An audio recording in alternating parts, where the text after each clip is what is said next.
राम राम मंडळी, मी हर्ष देसाई उदरभरणमध्ये तुमच्या साऱ्यांचे स्वागत करीत आहे। आज उदरभरणमध्ये आपण वाल बोंबलाची भाजी करायला शिकत आहोत। चला तर सुरुवात करूया वाल बोंबलाची भाजी बनवायला।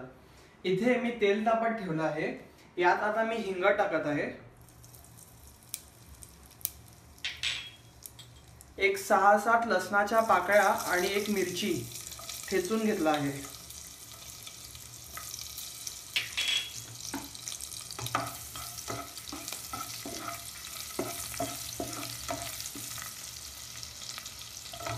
थोडीशी कोथिंबीर फोडणीला टाकत आहोत।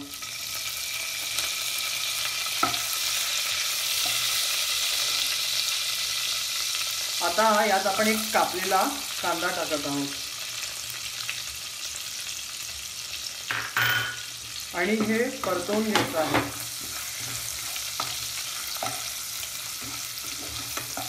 लसूण थोडा चांगला होऊ द्यायचा आहे।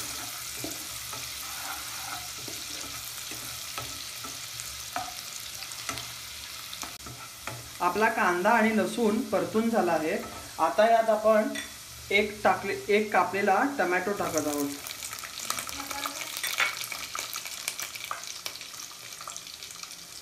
हा थोडा होऊ द्यायचा आहे। त्यानंतर यात हळद टाकत आहोत।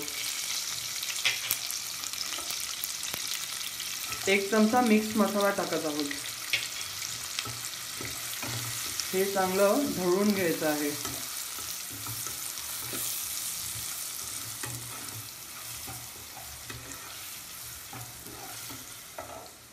आता आपण यात 1 वाटी गावठी पापडीचे दाणे टाकत आहोत।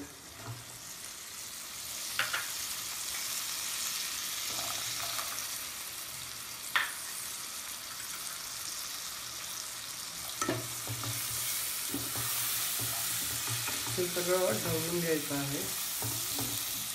यात 1 बटाटा कापलेला टाकत आहोत। 2 कापलेली वांगी टाकत आहोत।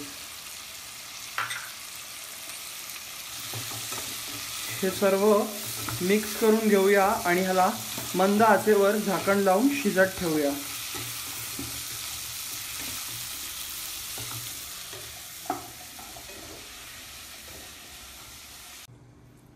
तर मंडळी, आता ही भाजी आपण 5-10 मिनिटांसाठी मंद आचेवरती पाणी टाकून शिजत ठेवली होती। आता आपण यात 3 ते 4 कापलेले बोंबील टाकत आहोत।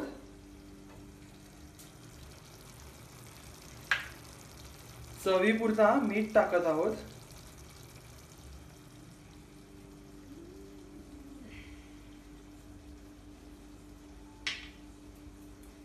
ह्याला एक मिक्स देऊन आपण परत मंद आचेवरती झाकण लावून बोंबील शिजायला ठेवणार आहोत।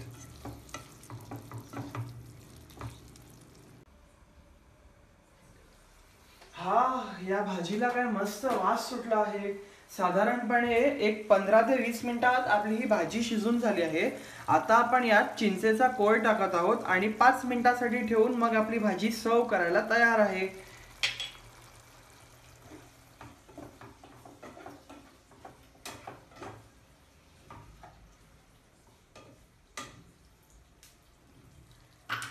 एक 5 मिनिटांसाठी आपण ह्याच्यावर झाकण ठेवत आहोत। आपली वाल बोंबलाचं रस्सावाली भाजी तयार आहे। ही भाजी तुम्ही कुकरमध्ये सुद्धा करू शकता।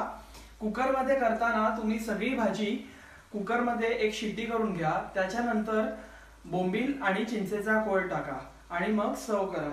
आपली रस्सावाली भाजी तयार झाली आहे। आपण तिला सर्व करून घेऊया। तर मंडळी, आपली वाल बोंबलाची भाजी तयार आहे। ही भाजी तुम्ही भाकरी, चपाती, गरमागरम वाफेवरच्या भाताबरोबर सर्व करू शकता। अशाच काही वेगळ्या रेसिपीज पाहत राहण्यासाठी सबस्क्राइब करा उदरभरणवर।